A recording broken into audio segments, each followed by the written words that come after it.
Bien. Vamos bien entonces.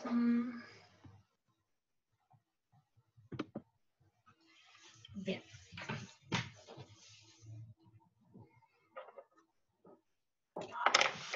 Se me encargo, me olvidé.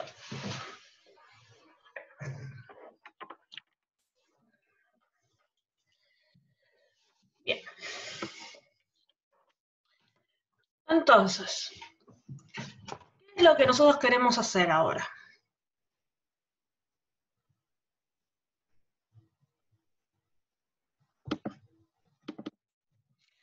Ahora que entendemos un poco cómo están los electrones adentro de una molécula y que nosotros sabemos de química general que la distancia, esa que nosotros dibujamos en los orbitales moleculares o en un diagrama de energía, en realidad está haciendo referencia a una diferencia energética. Si se acuerdan de cuando hicimos la demo de emisión a la llama, lo que nosotros hacíamos era excitar a los átomos, en realidad a los electrones adentro del átomo, con calor, con el fuego, y lo que hacía el átomo era devolvernos energía en forma de luz, ¿sí? Y eso era lo que podíamos plantear como un espectro de emisión de los átomos. Bueno, podemos hacer la inversa también. Podemos agarrar a un átomo, darle luz suficiente como para excitar a ese compuesto, a ese electrón, y en realidad lo que estaríamos viendo es qué luz sería la que nosotros necesitamos para excitar a ese electrón. ¿Por qué hablo de luz y energía como si fueran intercambiables? Porque una de las cosas que planteó Einstein, justamente, es que las ondas de luz, ¿sí?, cuando chocan contra la materia, liberan energía, y esa energía, o sea, en realidad la energía, es igual a una constante por la frecuencia de esa luz. Esto es un nu, ¿sí?, como una B corta media gótica. Y la frecuencia está relacionada con la longitud de onda por la velocidad de la luz. ¿Qué es todo esto?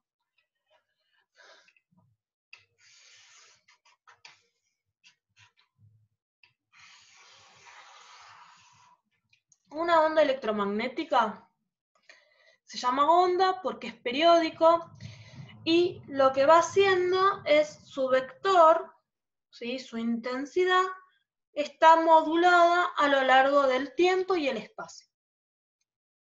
Entonces, la función de una onda en el espacio tiene esta forma, que es del estilo de un seno o un coseno. La distancia que recorre la luz, la onda electromagnética, entre dos de sus máximos, se conoce como longitud de onda o lambda, ¿sí?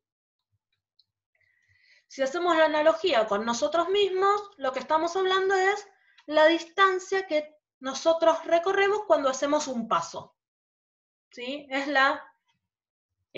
Un paso nuestro es aproximadamente 1 metro. Bueno, para las distintas ondas electromagnéticas podemos tener distintas lambda, distintas longitudes de onda. No todas las ondas electromagnéticas tienen el mismo paso, ¿sí?, la misma distancia entre los máximos. Y si yo ahora, en vez de plantear en el espacio, planteo en el tiempo, esto también va modulando, ¿sí? Tiene más o menos la misma forma. Solo que ahora el tiempo que le lleva hacer entre dos máximos se llama periodo. ¿Sí? Y la cantidad de periodos o la cantidad de veces que yo paso por un máximo en un determinado tiempo se llama frecuencia. Frecuencia, que es este nu, es cantidad de máximos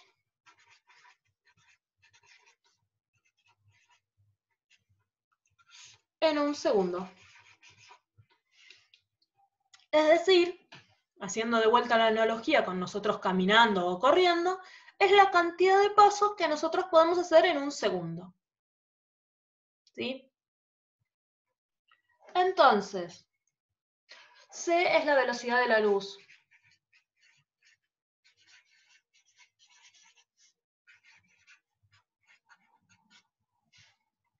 Entonces, yo tengo esta situación.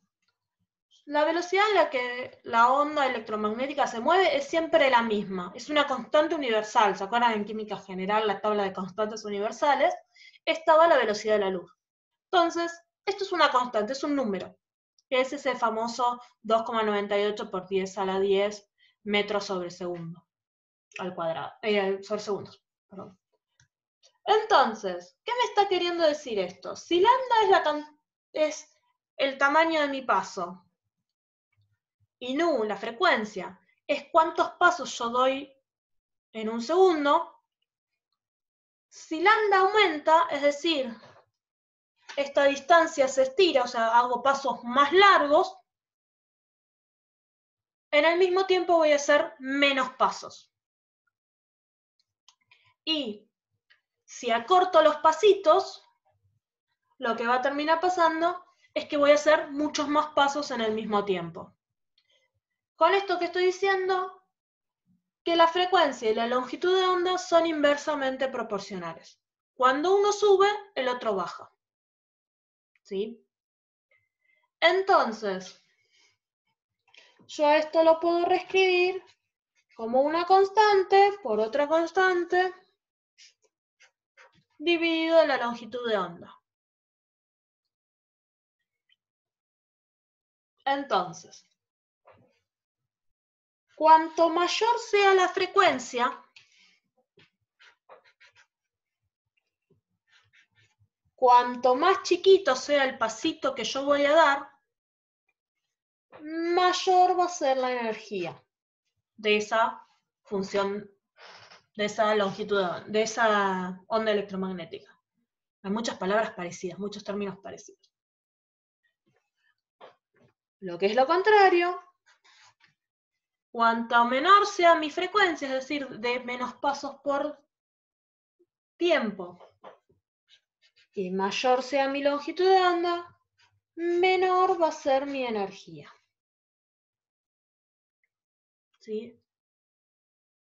Entonces, cuando yo voy a ver el espectro de ondas electromagnéticas,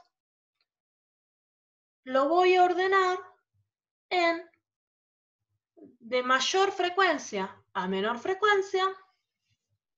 Es decir, a la izquierda voy a poner las frecuencias altas y las longitudes de onda cortas.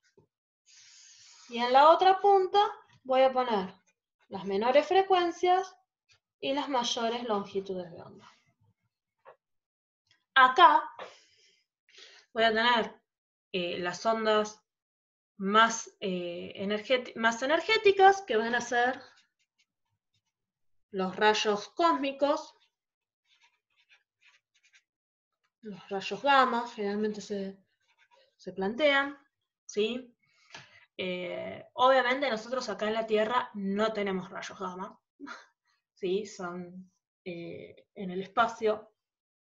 Después tenemos a unos viejos conocidos de ustedes, los rayos X, ¿sí? Los rayos X son unos rayos de muy poquita longitud de onda, de mucha frecuencia, que cuando impactan sobre nosotros, todo lo que sea tejidos blandos son transparentes para los rayos X. Son más chiquitos, ¿sí? No son, ni los ven. Pero lo que sería sólido, como nuestros huesos, interaccionan con esos rayos X, los absorben, y es por eso que en una placa, que, bueno, ahora es todo digital generalmente, pero en las viejas placas de rayos X se usaba un material que era sensible a los rayos X, y lo que vemos es donde no llegaron los rayos X. Los rayos X y los rayos gamma son rayos que se conocen como rayos ionizantes. Tienen tanta energía, pero tanta energía, que a cualquiera de estos átomos que nosotros teníamos por acá, de estas moléculas que teníamos por acá, nos pueden volar los electrones a niveles de muy alta energía. A tal punto que esos electrones se pueden ir directamente. Entonces, al irse empezamos a tener, en vez de moléculas neutras, moléculas cargadas. Y eso es malo, ¿sí? Entonces, son rayos que no nos conviene estar expuestos, y es por eso que hay que tener todas las precauciones cuando nos sacamos placas. Después vienen los rayos UV. Los UV nos vamos a separar en dos tipos, que son los que están por debajo de los 200 nanómetros, que son los UV que no llegan a la Tierra, entonces se les dicen como UV del vacío.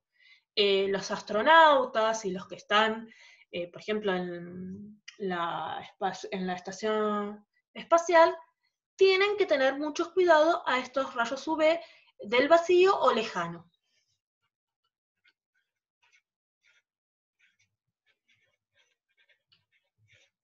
También son ionizantes, ¿sí? Después tenemos el UV cercano, que están por encima de 200 nanómetros, ¿sí? Que también son de alta energía, también nos pueden hacer mal, ¿sí?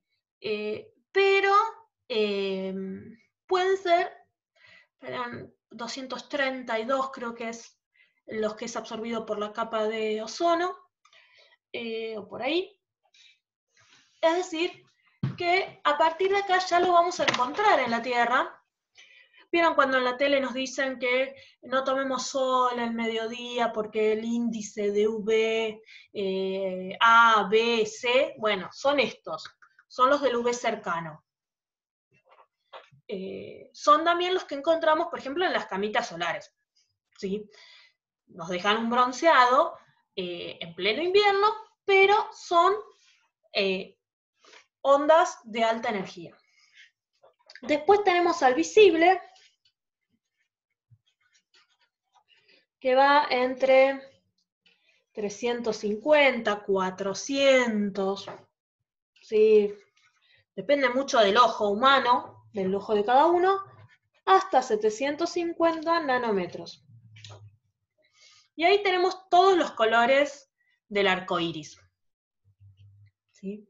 Donde está el azul hacia los 400 y el rojo hacia los 750. Después viene lo que es el espectro infrarrojo, que es el que encontramos en los controles remotos, en los controles remotos, en dispositivos de largo alcance, de mediano alcance. No es el Wi-Fi, ¿sí? El Wi-Fi está más para acá todavía. Bueno, los controles remotos, y además es el que nos da la sensación de calor. ¿Vieron las placas radiativas? Las estufas de cuarzo, todas esas, aparte de luz naranja, la estufa de cuarzo también libera ondas en el rango del IR, y eso es lo que nos da el calorcito, ¿sí? No lo podemos ver, son transparentes para nosotros, pero están... obviamente nadie se va a dar calor con las del infrarrojo del control remoto, porque esas son muy baja cantidad, ¿sí? Ya las desde el visible para acá no son ionizantes, las del UV cercano más cercano al visible tampoco.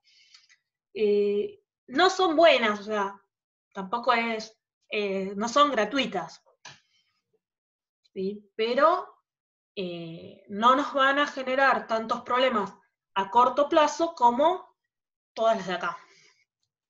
Y después hay un montón más, como las microondas, ¿sí? La del horno microondas, tenemos las de televisión, las de radio, las del Wi-Fi, ¿sí? El 5G también está por ahí, el 4G, nada que ver con todo esto. Pero lo importante es que a medida que yo me vengo para acá, la energía de las ondas electromagnéticas disminuye. ¿Sí? Bien. Esto lo planteó, esta ecuación, Einstein, ¿sí? Con el efecto fotoeléctrico. Es muy sencillo, si quieren después chusmearlo, se los recomiendo, están los libros de química general. Así es como funcionan los paneles solares, ¿sí? Cuando yo agarro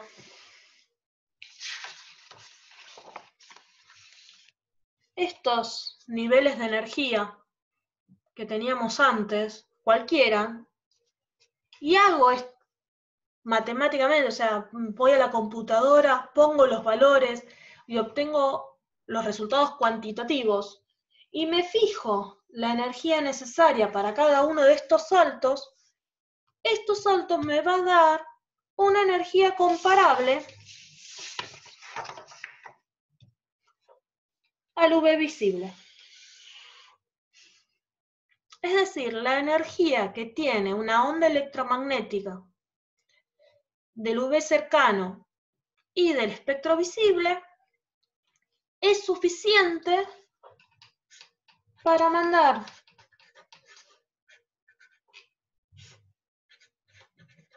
un electrón del último nivel ocupado al primero desocupado. ¿Sí? Este delta E es comparable con el delta E generado acá, por la onda electromagnética. Entonces, si yo agarro a cualquiera de estas moléculas y la irradio justamente con una onda electromagnética de la longitud de onda de este salto, voy a usar ese fotón, esa onda electromagnética, ese rayito justo, lo voy a usar para excitar a la molécula.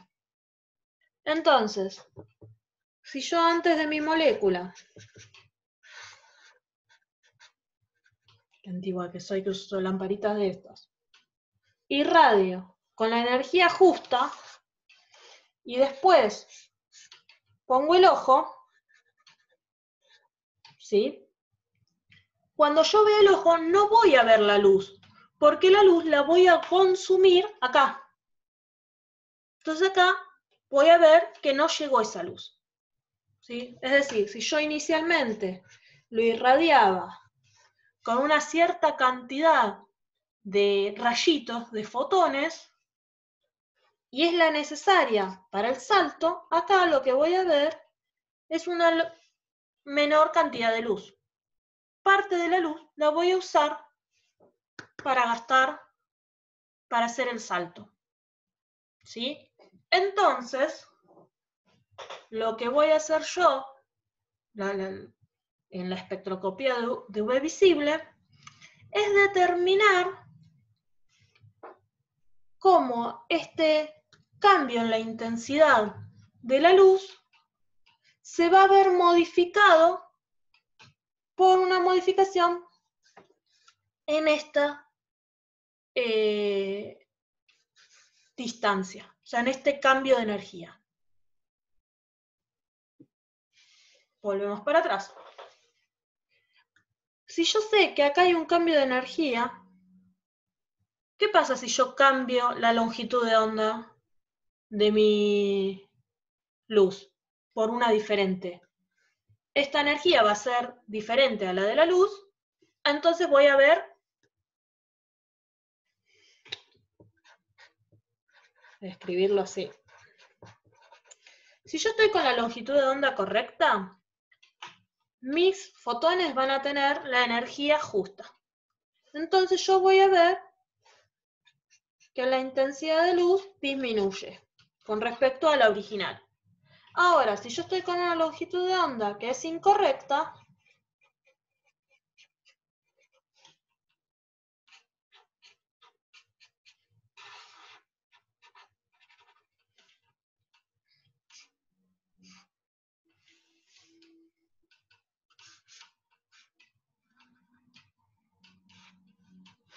la intensidad de la que yo partí es la misma a la que yo voy a llegar.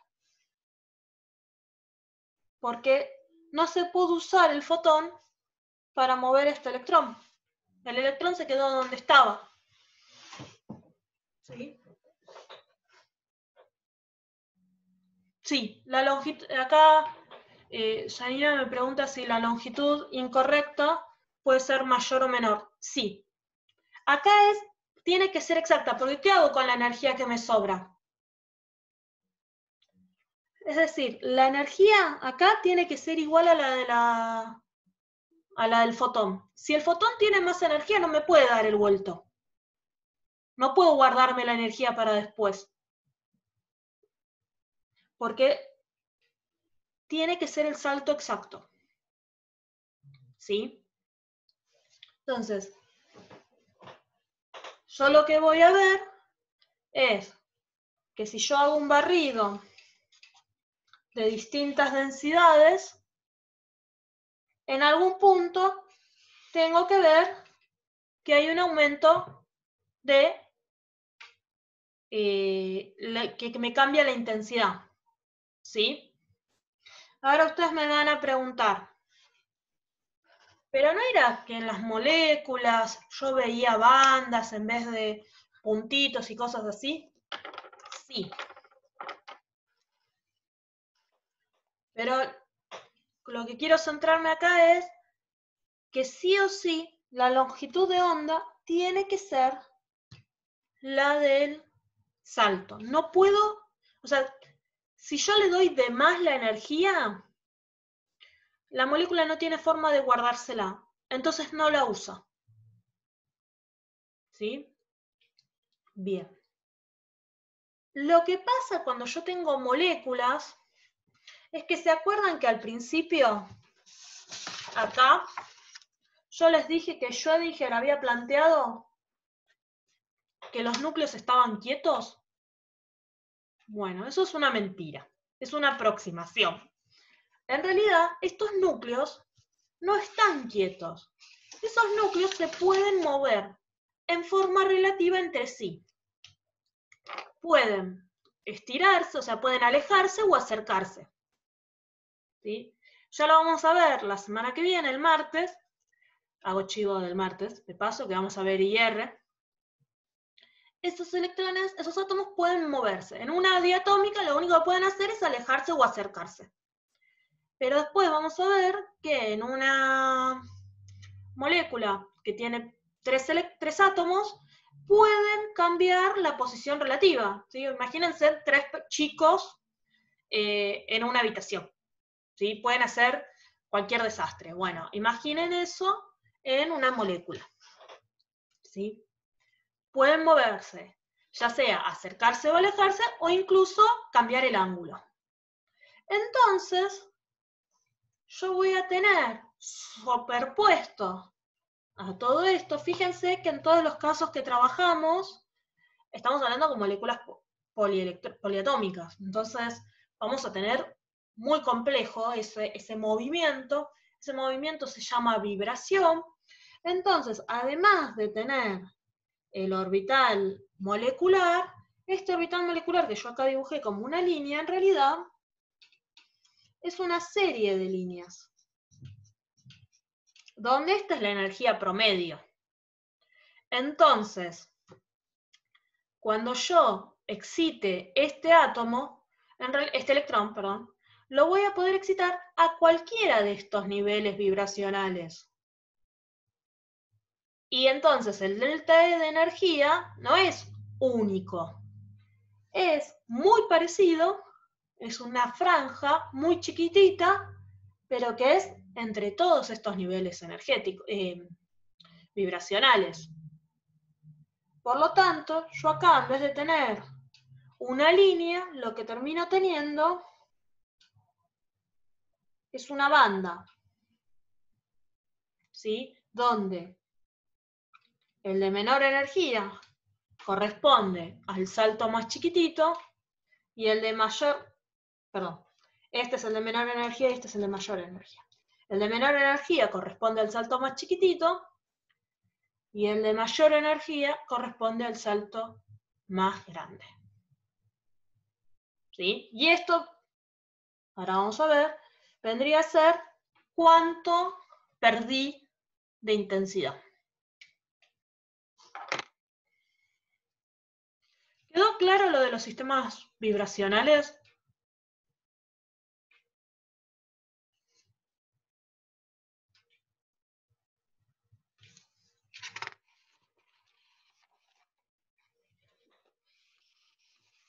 Como mucho en muy poco tiempo. Grande, Lucas. Entonces, esto es como lo más, parecen como los títulos. Yo recién hablé de intensidad inicial y de intensidad que yo miro con mi ojo, con mi detector. Bien, la diferencia entre intensidad y la intensidad inicial, perdón, no la diferencia, sino la relación, multiplicado por 100, se conoce como transmitancia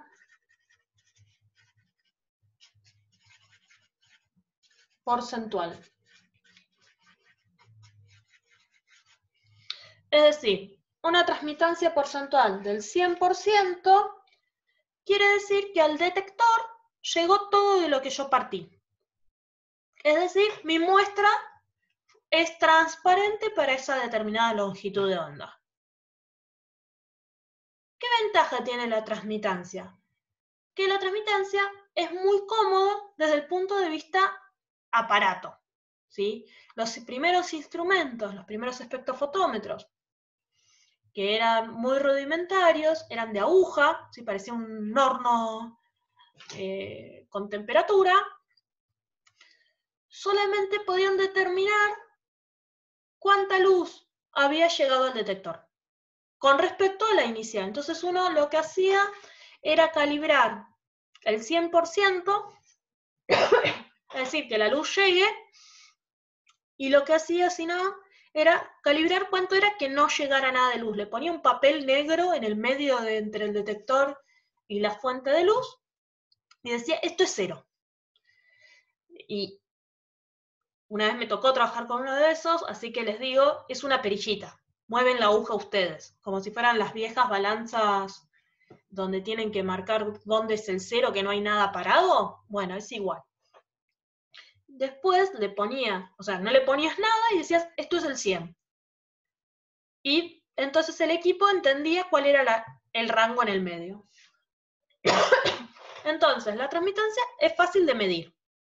No necesito un equipo complicado. Pero dos señores llamados Lambert y Beer determinaron que hay algo que se llama absorción o absorbancia, que tiene una relación logarítmica con la transmitancia, es decir, es el menos logaritmo de la transmitancia, o lo que es lo mismo, es el logaritmo de la intensidad inicial o de la radiación inicial sobre la radiación remanente, que no es tan fácil de medir, y que tiene la ventaja de que la absorbancia, pues vamos a ver, ahora vemos que significa esto, es directamente proporcional a la concentración molar. Es decir, yo tengo mi muestra disuelta en un solvente apropiado. La absorbancia va a ser directamente proporcional a la cantidad de moléculas que yo tenga en mi muestra. ¿Sí? A la relación, a la concentración de mi muestra. Si yo tengo una muestra muy concentrada, voy a tener una absorbancia alta. Y si yo tengo una concentración baja, voy a tener una absorbancia baja. ¿Qué son estos dos valores? L es el camino óptico y es la distancia que tiene que recorrer una onda electromagnética para llegar desde la fuente de luz al detector. Me gusta hacerlo como ojito al detector, ¿sí? Al detector, donde hay muestra. O sea, por ahí esta distancia son metros, ¿sí? Pero donde hay muestra es solo esto. En el equipo de un espectrofotómetro, esto es el tamaño de la cubeta.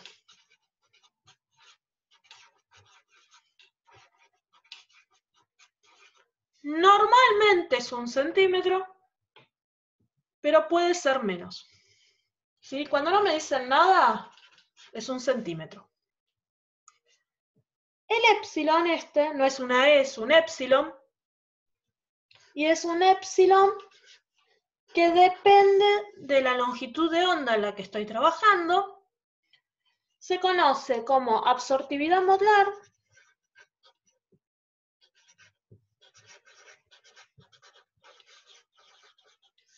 o coeficiente de extinción.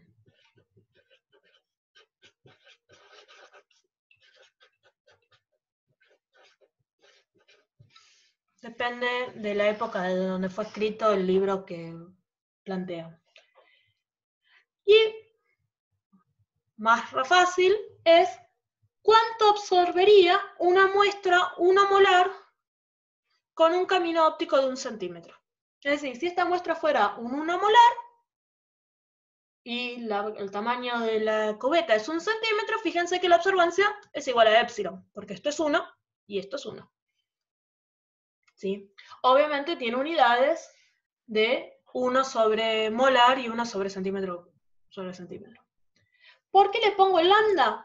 Porque obviamente, es lo que venimos diciendo desde la filmina anterior, la cantidad que va a absorber una determinada molécula va a depender de la longitud de onda que yo estoy incidiendo.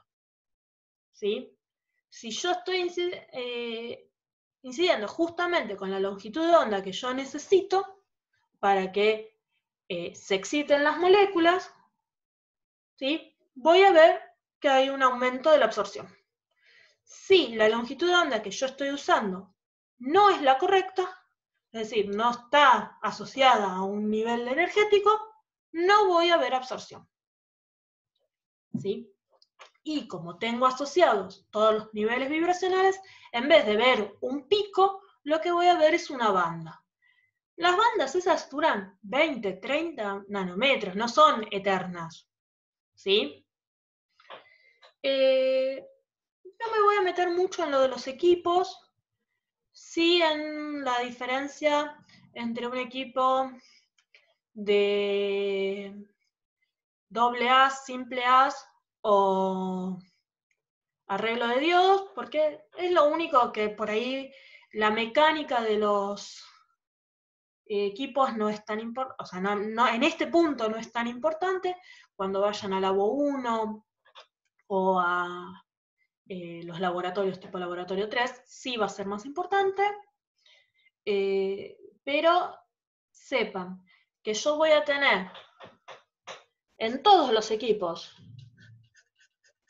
una fuente de luz, que lo que va a hacer la fuente de luz es ser la fuente de las ondas electromagnéticas, que voy a querer que sea fuerte en el UV y en el visible, y que sea constante, o sea, que yo pueda predecir cuánta luz me va a emitir.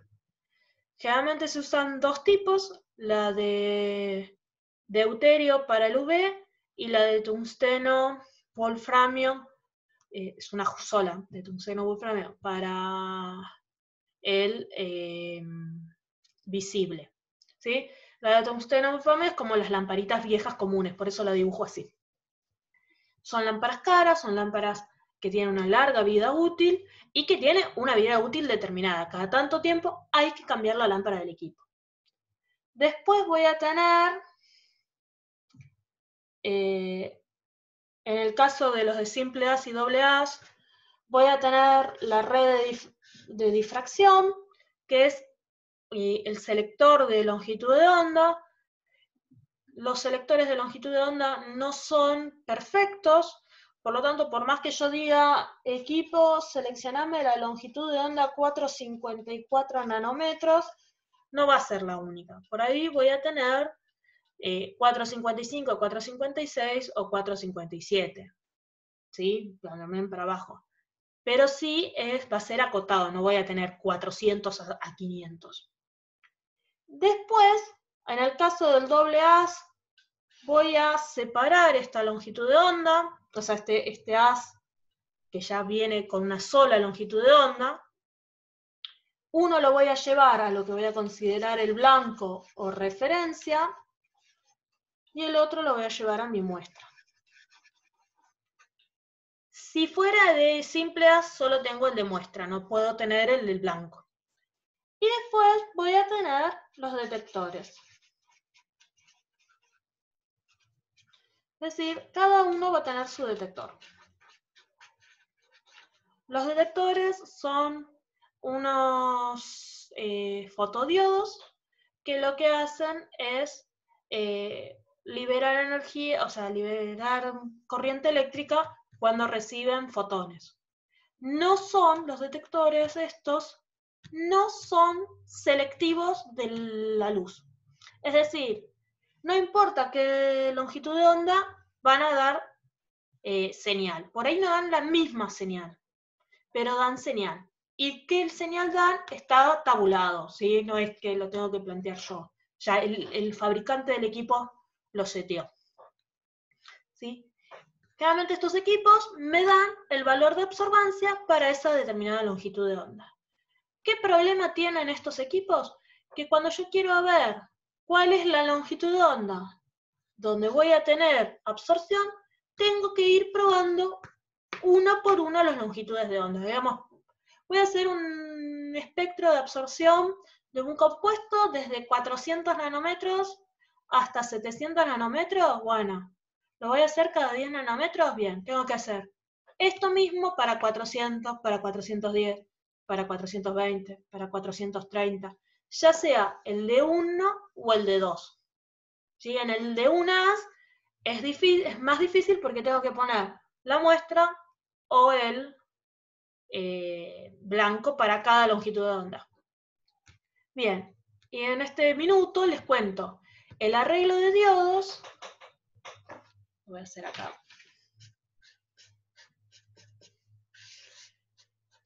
Pongo todas las formas de onda, todas las radiaciones, pongo la muestra, ¿sí? Y después de la muestra pongo una red de difracción. Esta es la muestra. Y lo que va a hacer la red de difracción es separarme en el espacio las distintas longitudes de muestra, de onda. Entonces pongo detectores a lo largo del sistema. ¿Sí? Lo sigo en la próxima para no cortar la mitad de explicación.